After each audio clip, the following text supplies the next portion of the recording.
Good morning, guys. It is Saturday morning, or more actually afternoon. It's past 3. I had a little bit of an accidental sleep in yesterday, or this morning. It's called. Yeah. The kiddies woke me up like 7:30, meowing at the door, and I'm like, yeah, no, you're not getting in. But I did went up to use the bathroom, and then I went back to bed, and thought, well, I lie here for an hour or something.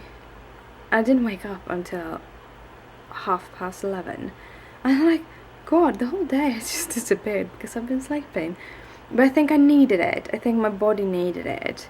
I'm still shaky and have that muscle weakness in my whole body. But I'm feeling a little bit better. So I'm taking the day slowly. I ate some of my smoothies, I drank some coffee, and I've been ghost stitching a lot. I want to show you because it's so much fun. I'm gonna straighten the threads. So here it is. It was so much fun because when I started doing the little buttons here, I didn't realize or reacted to that button, and when I saw this, I thought it was something hanging from the stick. And then this one, I'm like, that doesn't suit. But it wasn't until I got down here and finished off those 2 rows that I actually realized that it is the like little stones on his tummy or something. So you see, I'm getting pretty far here. Here's baby. Here's little baby. Here's Leia. Yeah, she's so adorable. She's so cuddly. And then I've been doing up here. And as I said yesterday, I did 680 stitches on this part. So I finished off those 2 rows. When I got up here, I decided I wanted to do all of the 4.5 rows, 3.5 columns that is here, because I can fit them in on my screen. So I'm doing that. I have done a lot of cross country up here, so I still have a whole bunch, hoping that I will get down to actually doing just basically row by row further down, because I think that will make it go faster. I'm gonna jump in between those things, but I didn't want to. I kind of finished off the black parts and stuff. So yeah, so that is what I'm doing right now. I have so far finished off. Basically, I did a lot of this yesterday because I did most of the scarf here. Did most of that, so I've done basically these parts today. And but I didn't count them yesterday because I wanted to count full rows. So far I've done 11 rows, stitched 11 rows, and every row is 37 stitches, so it's a little bit over 400 stitches done today. But yeah, or I've probably done a lot more due to actually filling out this area too, but I haven't done full rows, so I'm planning to fill out the rest of the rows down here, and then that's basically it. Some fun things, you get these date thingies on Facebook, like 3 years ago. And I got it 3 years ago, and I got the images from a magazine from World of Cross Stitching. 3 years ago, at least I posted. I don't know if it was 3 years ago that I was in the magazine, or if it was I was sharing it because I found the magazine. Because I think I was in the magazine before doing the whole vlogging and floss tube and stuff. But anyway, it came up, and I just had to reshare it because it's kind of fun. I was the star person, the star photo, because of the ocelot that I did. So it's kind of cool. So I shared that today, and the first thing was my little brother who commented and said, oh, I missed this. And I think actually he wasn't on Facebook then. He had a period of time when he just turned Facebook off and left. And I don't know why he did it, but I do it sometimes too, or I want to do it sometimes. Just leave everything and just live my life, but I don't, because I think I'm too addicted to internet. I am sitting here listening to The Darkest Minds by Alexandra Bracken. It's a really good kind of post-apocalyptic book. It's not post-apocalyptic. Basically, it's a story about children. It's this disease, so far as I come, and basically this is kind of talked about in the beginning of the book, so I wouldn't do any spoilers. But there is a disease which have some kind of acronym like AA and something. Basically, it makes children die around the age of 10, between the age of 10 and 14, but a lot of the children just up and die at 10. And the people, or the children who don't die, most of them have some kind of strength. They are kind of becoming superhumans. And they're classified in different colors because the society gets afraid of them and puts them in these camps, which they call rehabilitating camps, but the camps are really just prisons, or more as the terrible camps for the youths back in the 40s, the concentration camps. So it's in one way, it's kind of bringing attention to society's way of looking at people differently. And in this case, basically all children are put in these camps if they survive their 10th birthday. Not all. There are children who do not never become superhumans and stuff like that. But anyhow, it's about a girl called Ruby and her, when she gets out of the camp, because she gets sprung out of the camp, and how she meets people and finding herself, and she's 16 now, so it's also a little bit of love involved and stuff like that. So I really like it. It's a young adult novel. I guess that it is a series. I bought it.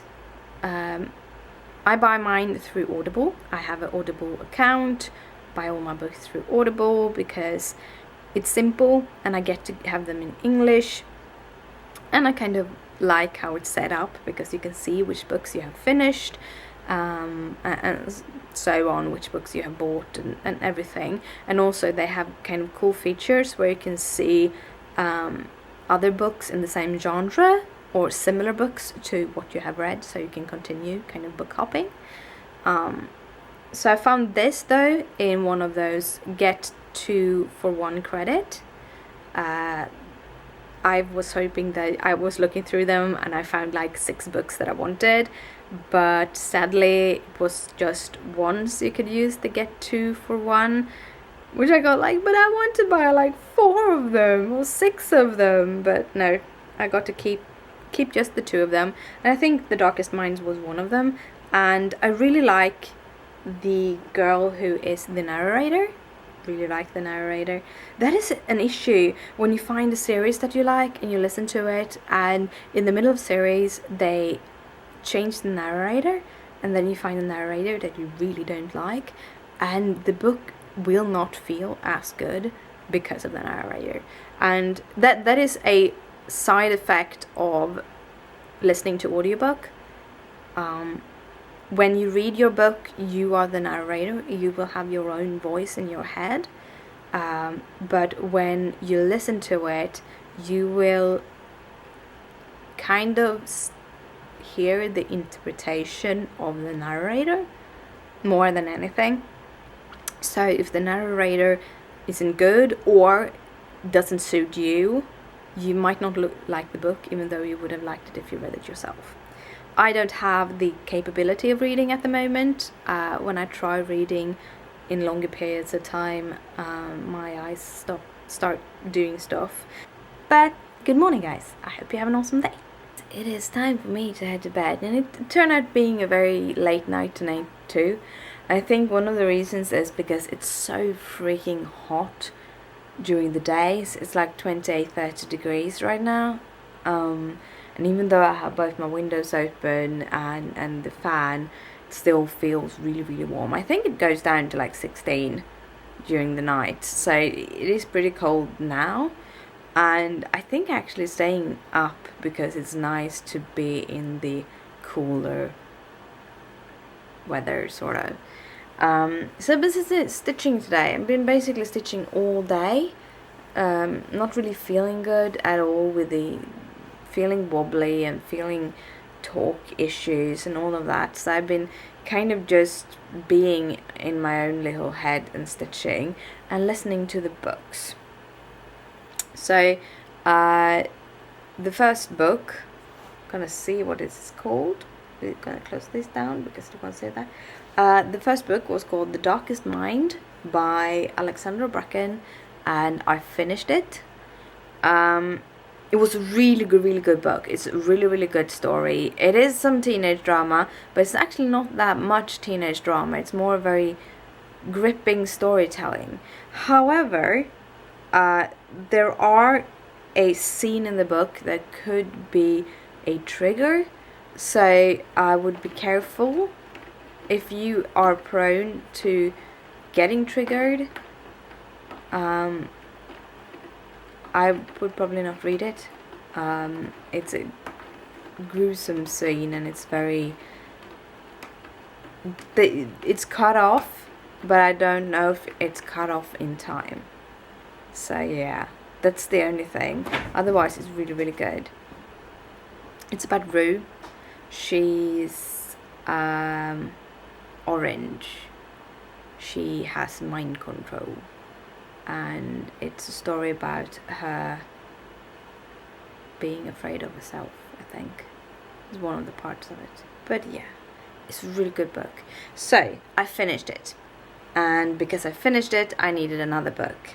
And this is a series. It's a trilogy.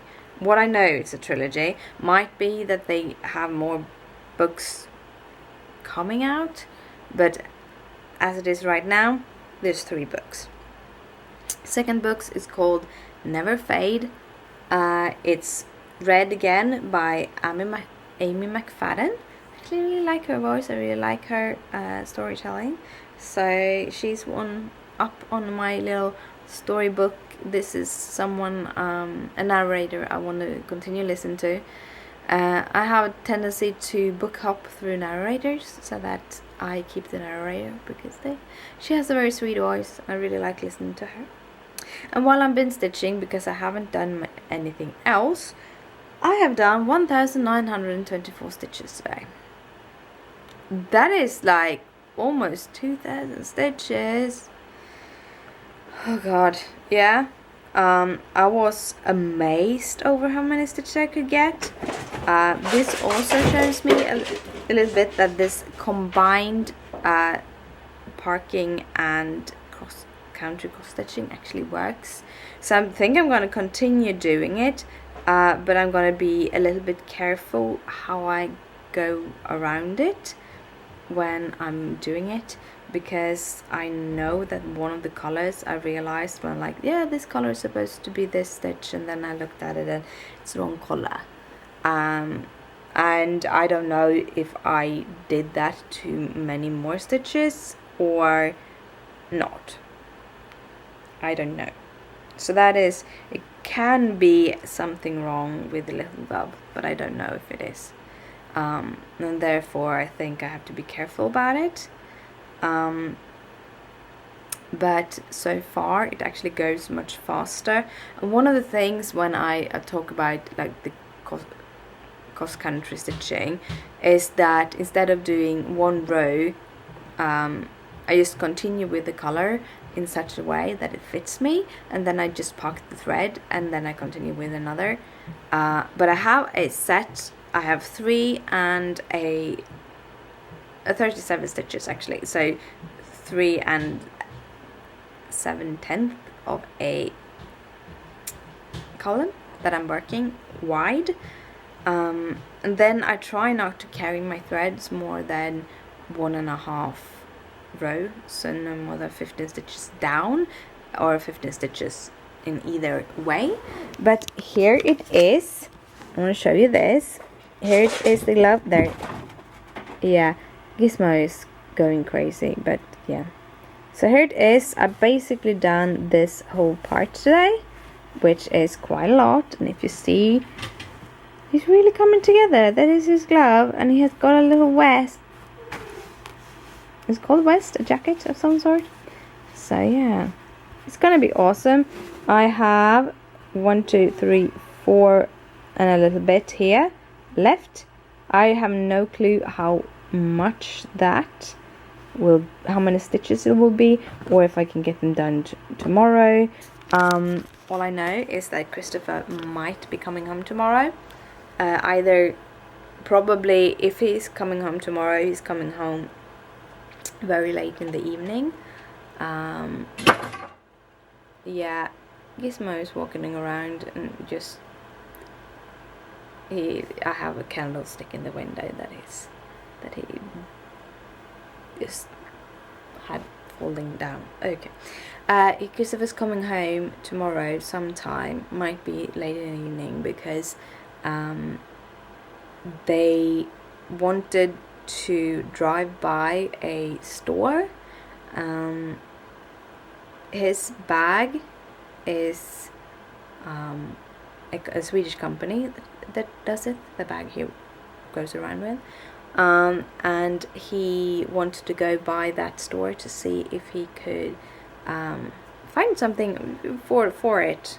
I don't know, might be he made a temporary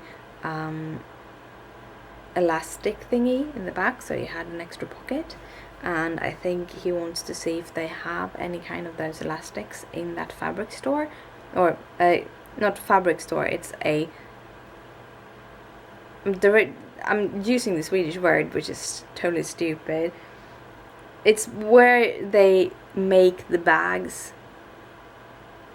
the industry building where they make the bags. They have a store, so it's the Swedish word for it is fabrik, which basically is